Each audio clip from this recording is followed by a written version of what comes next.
the lights start going out. The street lights along the street start going out. One at a time, like in a row, poof, poof, poof. We just looked at each other, wow, did we do this? I mean, because we were jacked up to a street lamp, you know what I mean? I was home, sitting here, watching television. Bingo. All the lights go off, television goes off. I go up to the roof, look out, darkness. I'm 12 years old. I'm watching Bewitched on television. And boom, the lights go out.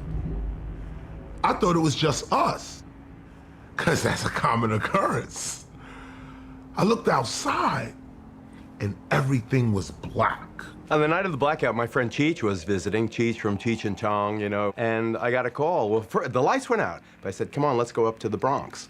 Okay. I'm covering the story.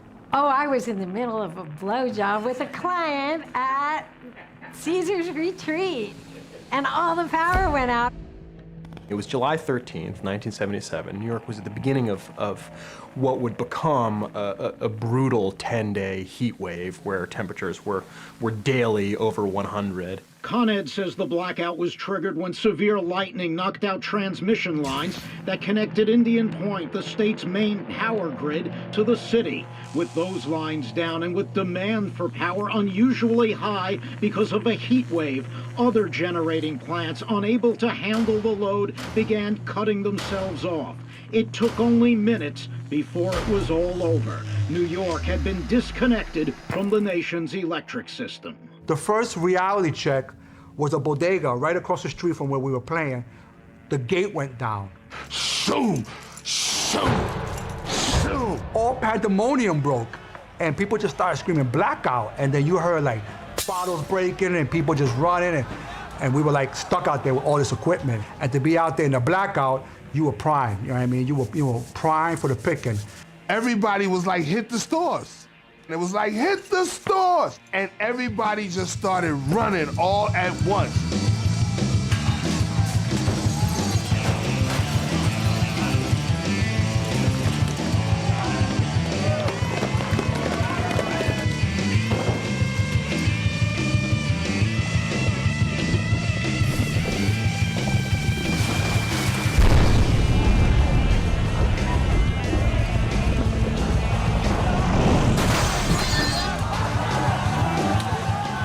Some started running towards us.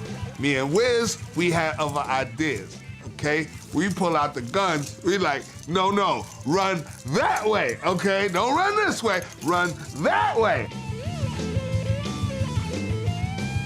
Wiz stayed with the equipment, and I proceeded around the corner because there was an electronics store, the sound room, and they had DJ equipment in there. And this is my first time admitting this, telling this story, but yes, I did sneak in there, help crash the gate down, and crawl in and pull out a Clubman 2 mixer.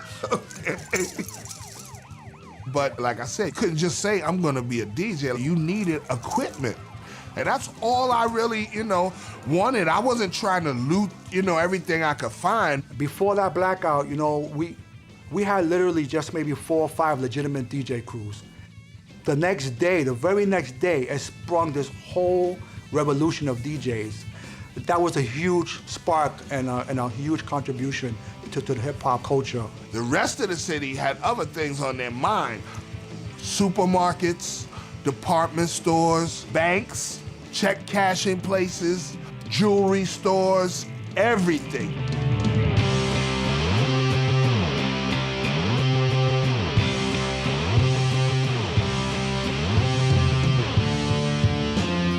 Morale in the police department was very low because there had been layoffs and pay freezes. So when they got the call to start showing up for work the night of the blackout, a lot of them were not inclined to do so.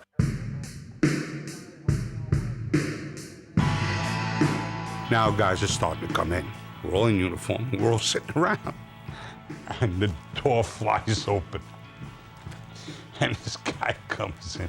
What the F is going on? They're walking away with my store. The CO hears this and he comes out and he says, who are you? He says, I'm the commanding officer. You're the commanding officer? Well, command something. He says, they're walking away with Broadway. So we take streets to get up to Broadway. There was thousands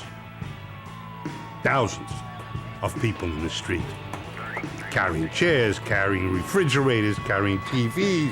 How are we going to arrest all these people? You know?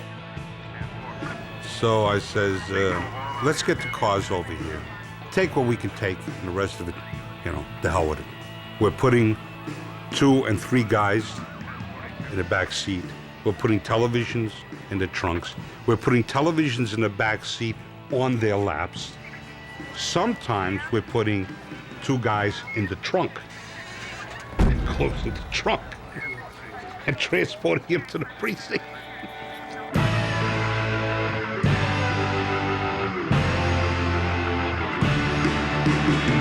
Guys were making arrests left and right, and there were shots being fired. We were firing back. You know, wherever we would see a flash, boom, we open up in that direction. We were saying, we need more ammo. And the words were no longer out of my mouth. Then here comes emergency service. They start throwing us boxes of ammo, hundreds of rounds, and we're loading up. And the exchange of gunfire continued.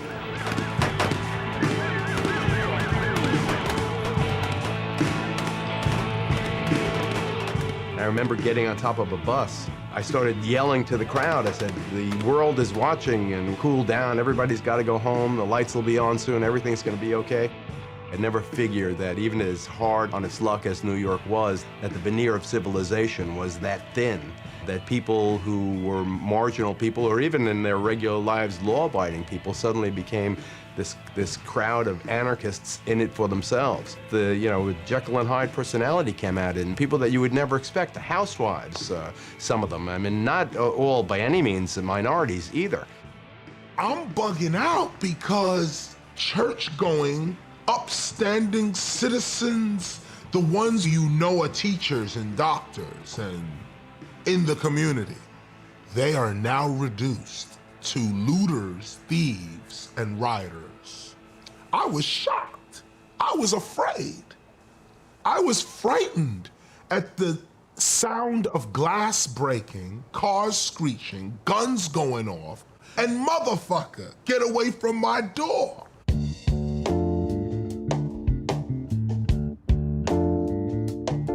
When it was all over, I said to myself, my God, how many bodies are they gonna find? They didn't find a single body, not one.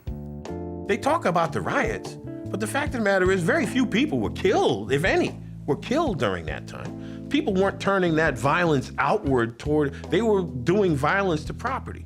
And they were doing violence to property specifically because they had problems with the people that owned the property.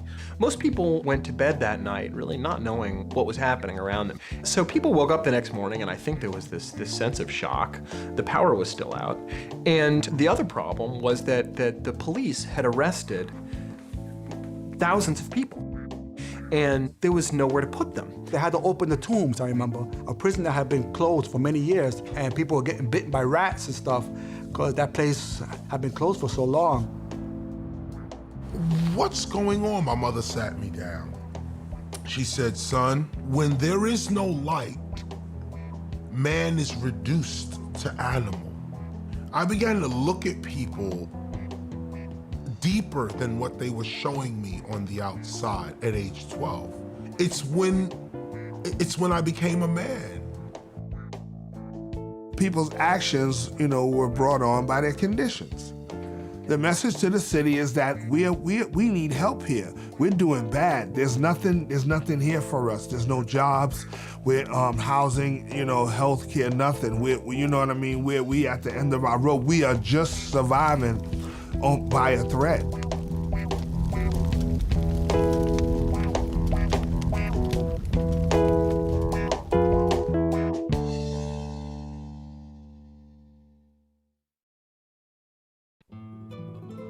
July 14th, New York City, early morning. It was a night of no electric power, a night of no lights, elevators, subway trains, air conditioning, traffic signals, or televisions.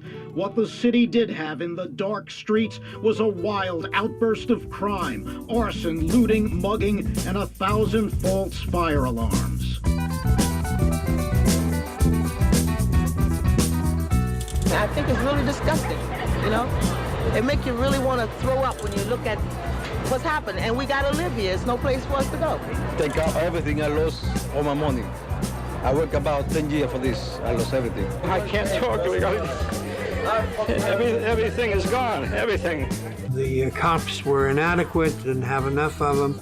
And I urged Mayor Beam to ask for the National Guard. And I meant it. I don't think you should be able to destroy the property of other people with impunity, particularly the people who lived in Brooklyn who owned stores. They were poor themselves. As New Yorkers get ready to vote, Mayor Abraham Beam is in big trouble. I know that I'm not usually known for any public exhibitions of temper, but I want you to know I'm damned angry. A. Beam is an incompetent mayor, should never be reelected, and he can't run a second-class candy store, and that's the way he's run New York City. That election came to be seen, I think, as an election for the soul of the city in the future, because there was this whole feeling that the people that ran the city had lost completely any control they may have had. Mr. Mayor, what should have happened here if police saw looters in this man's store right in front of them? What should they have done? Obviously, one would answer that they should have arrested the person. But I think we ought to find out what the answer was. Well, this man was here. What happened? The police said, stay outside, let them take what they want, you'll get hurt. You had the feeling that if the lights went out again, that everything you had was up for grabs. Your possessions, your family, the sanctity of your space. And Koch was ruthless in his perception of the anxiety that New Yorkers suffered and his prescription for fixing it. How am I doing? I need your help. Yes. Am I going to get your help? Yes. Thank you. Look at where we agreed. 1, the death penalty. The Son of Sam issue rises to the top in the summer, as does the blackout. The city is gripped with crime. It has these extraordinary events.